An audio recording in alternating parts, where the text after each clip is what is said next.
افراد کے تو مذاکرات لیکن یہ بتائیے کہ موجودہ صورتحال جب انتہا پسندی ہے اس صورتحال میں مذاکرات کا دروازہ بھی بند ہو گیا ہے what is the way forward? انتہا پسندی نہیں ہے، یہ ضد ہے۔ ایک فرد واحد جو ہے وہ اپنی غلطیوں کا، اپنے گناہوں کا خود شکار ہو گیا اور اب اس سے بچنے کے لیے وہ ضد پہ اترا۔ ون مین بمقابلہ پورے پاکستان کے عوام، وہ اکیلا ہے اور اس کے اپنے مطالبے، ان مطالبوں کو یا اس کی جو خواہشات ہیں وہ کوئی پولیٹیکل پارٹی، کوئی حکومت، کوئی فرد واحد پورا ہی نہیں کر سکتا کہ اس کے مقدمے عدالتوں میں جو چیز اسے عدالتوں میں چل کر اپنی بے گناہی کو ثابت کرنا ہے وہ عدالت میں اپنی بے گناہی ثابت کرنے کو تیار نہیں۔ وہ کہتا ہے کہ مجھے سیاسی ہنگامہ آرائی سے، غنڈہ گردی سے، لشکر کشی سے میں اپنی بات کو مناؤں۔ اب ہمیں کیا فیصلہ کرنا ہے؟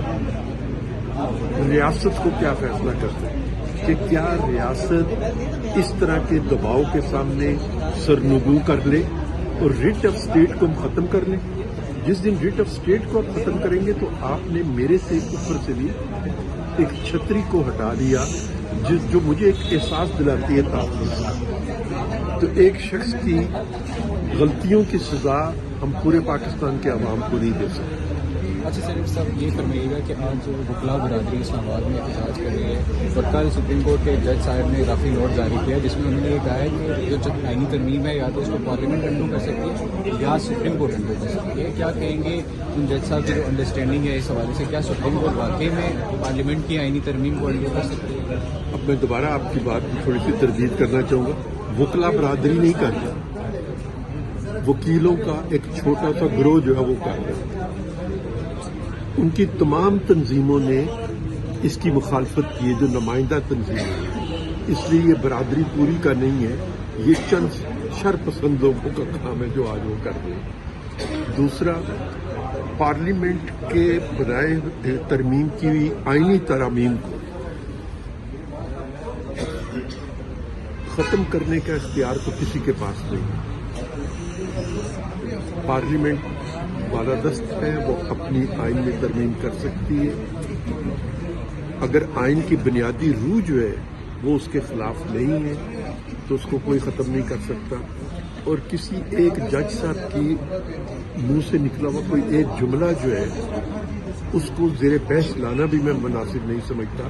جب کوئی فیصلہ آئے گا تو اس فیصلے پر ہم بات کرتے ہوئے اچھے لگیں گے۔ سر، یہ بتائیے گا کہ پیکا ایکٹ کو آپ کس نظر سے دیکھتے ہیں؟ کیا یہ قانون ہونا چاہیے؟ یعنی آئے دن اس پہ احتجاج ہو رہے ہیں صحافیوں کی جانب سے بھی اور دیگر جو گروپس ہیں ان کی جانب سے، تو آپ کو لگتا ہے کہ پیکا ایکٹ جو ہے وہ ہونا چاہیے؟ دیکھیے، اگر پیکا ایکٹ میں ظاہر ہے کہ بہت ساری شکیں، اگر ان میں کوئی ایسی شک شامل ہے جس کو آپ نے عدالت میں چیلنج کیا ہوا ہے تو عدالت کا جو فیصلہ آئے گا وہ ہم سب کے لیے قابل قبول ہوگا، لیکن اس کا ذمہ دار کون ہے؟